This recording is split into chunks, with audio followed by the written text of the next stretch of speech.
அன்பிற்கினியவர்களே, தவக்காலத்தின் 4வது வெள்ளிக்கிழமையாக இன்று இந்த தவக்கால சிந்தனையோடு உங்களை சந்திப்பதில் மிகுந்த மகிழ்ச்சி அடைகின்றேன். 2005ஆம் ஆண்டு ஒரு பிரபலியமான பத்திரிகையில் 2 புகைப்படங்கள் வெளியிடப்பட்டிருந்தன. முதல் புகைப்படத்திலே பதிவு செய்யப்பட்டிருந்த காட்சி மனதை வருத்தத்தில் ஆழ்த்தக்கூடிய ஒரு காட்சி. இடிந்து தகர்ந்த கட்டிடங்கள், சிதறி கிடக்கக்கூடிய மனித உடல்கள், தீ எரிந்து கொண்டிருக்கிற ஒரு காட்சி, எங்கும் சாம்பல் பரவி கிடக்கக்கூடிய ஒரு காட்சி. 2வது புகைப்படத்திலே முற்றிலும் மாறுபட்ட ஒரு காட்சி. வானலாவ உயர்ந்த அழகிய கட்டிடங்கள், வண்ண ரோஜா தோட்டங்கள், மனிதர்கள் முகத்திலே மகிழ்ச்சியோடு நம்பிக்கையோடு உலா வருவதாக அந்த காட்சி பதிவு செய்யப்பட்டது. இந்த 2 புகைப்படங்களுக்கும் ஒரு ஒற்றுமையும் ஒரு வேற்றுமையும் உண்டு. என்ன ஒற்றுமை அப்படின்னா, இந்த புகைப்படங்கள் எடுக்கப்பட்ட இடம் ஒரே இடம், ஜப்பான் நாட்டில் இருக்கக்கூடிய ஹிரோஷிமா நகர். எடுக்கப்பட்ட ஆண்டு வேறு வேறு. முதல் புகைப்படம் எடுக்கப்பட்ட ஆண்டு 1945, அதாவது ஜப்பான் நாட்டு ஹிரோஷிமா நகர் அணுகுண்டுக்கு இலக்காக்கப்பட்ட ஆண்டு. 2வது புகைப்படம் அணுகுண்டு இலக்குக்கு உள்ளாக்கப்பட்ட அந்த ஹிரோஷிமா நகரினுடைய 60வது ஆண்டு நினைவு கொண்டாட்டத்தின் போது எடுக்கப்பட்ட புகைப்படம்.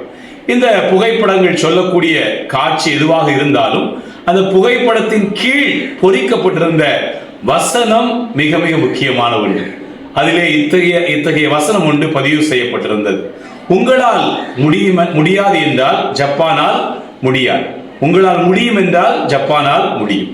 உங்களால் முடியாது என்றால் ஜப்பானால் முடியாது, உங்களால் முடியும் என்றால் ஜப்பானால் முடியும்.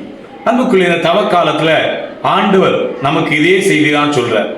உங்களால் முடியாது என்றால் என்னால் முடியாது, உங்களால் முடியும் என்றால் என்னால் முடியும். என்ன அர்த்தம் அப்படின்னா, நாம் மீட்பை பெற்றுக்கொள்ள வேண்டும் என்றால் நாம் இறைவனுடைய அருளோடு இணைந்து உழைக்க வேண்டும். இதுதான் தூய அகுஸ்தினார் அழகாக சொல்லுவார். மனிதனுடைய அனுமதி இல்லாமல் மனிதனை படைத்த கடவுள் அவனுடைய அனுமதியின்றி அவனை மீட்க முடியாது என்று சொல்லி, நம்முடைய அனுமதி கேட்டு கடவுள் நம்மை படைக்கவில்லை. ஆனால் நம்மை மீட்டெடுக்க வேண்டும் என்றால் கடவுளுக்கு நம்முடைய அனுமதி தேவைப்படுகிறது. இதை இன்னொரு விதத்தில் சொல்லணும் அப்படின்னா, மாற்றம் என்பது நம் ஒவ்வொருவரிலிருந்தும் முதலில் புறப்பட வேண்டும் அல்லது முதலில் துவங்க வேண்டும். இப்ப இந்த மாற்றம் எப்ப ஏற்படும்? இந்த மாற்றம் என்பது ஏற்றுக்கொள்வதில் ஏற்படுகிறது. அன்புக்குள்ளே நடந்தது நடந்ததாக இருக்கட்டும் என்று சொல்லி ஜப்பான் நாட்டு மக்கள் ஏற்றுக்கொண்டார்கள். இனி வரக்கூடிய நாட்கள் நல்ல நாட்களாக அமையும் என்ற நம்பிக்கையோடு கடந்ததை முற்றிலும் மறந்துவிட்டு அவர்கள் முன்னிருப்பதை கண்முன் கொண்டு நம்பிக்கையோடு பயணப்பட்டார்கள். நம்முடைய வாழ்க்கையிலும் பல நேரங்களில் நம்முடைய பலகீனங்களினால் நாம் பாவம் செய்திருக்கலாம், கடவுளுக்கு விரோதமாக செயல்பட்டிருக்கலாம், நம்முடைய பலகீனங்களால் நம்முடைய அன்பு உறவுகளை நாம் காயப்படுத்தியிருக்கலாம். நடந்தது நடந்ததாக இருக்கட்டும். நம்முடைய அந்த குற்றங்களுக்கு பாவங்களுக்கு நாம் பொறுப்பேற்போம். பிறரை சுட்டி காட்டாமல், சூழ்நிலையை சுட்டி காட்டாமல், இந்த தவறு நடந்ததற்கு நான் தான் காரணம் என்று பொறுப்பேற்போம் என்றால் மாற்றம் சாத்தியப்படும். அன்புக்குள்ளே திருத்தந்தை பிரான்சிஸ் அவர்களை திருத்தந்தை ஆன பிறகு அவரிடம் நீங்கள் யார் என்ற கேட்ட கேள்விக்கு அவர் தன்னுடைய பெயரை சொல்லவில்லை, தான் படித்த படிப்புகளை சொல்லவில்லை, தான் வகுக்கக்கூடிய பட்டங்களை சொல்லவில்லை. மாறாக நான் ஒரு பாவி என்று ஏற்றுக்கொண்டார். குடிநோயாளிகள், வழக்கமாக சிகிச்சை பெறக்கூடிய குடிநோயாளிகள் ஆல்கஹாலிக் அனானிமஸ் என்ற கூட்டத்திற்கு செல்வதுண்டு. அந்த கூட்டத்தில் முதலில் ஒரு அறிமுக அந்த நிலை உண்டு. அந்த அறிமுக நிலையில் ஒவ்வொருவரும் தங்களை அறிமுகப்படுத்திக் கொள்ள வேண்டும். அவ்வாறு அறிமுகப்படுத்தும் போது அவர்கள் சொல்லக்கூடிய காரியம் இதுதான்: என் பெயர் அந்தோணி, நான் ஒரு குடிநோயாளி. என் பெயர் சகாயம், நான் ஒரு குடிநோயாளி.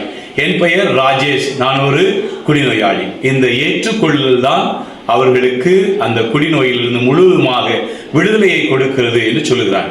நம்முடைய வாழ்விலும் நாம் எப்பொழுது நம்முடைய பாவங்களை, நம்முடைய மீறுதல்களை, நம்முடைய குற்றங்களை, நம்முடைய பலகீனங்களை ஏற்றுக்கொள்கின்றோமோ அப்பொழுது மாற்றம் சாத்தியம்.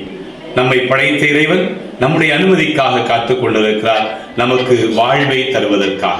God bless you all.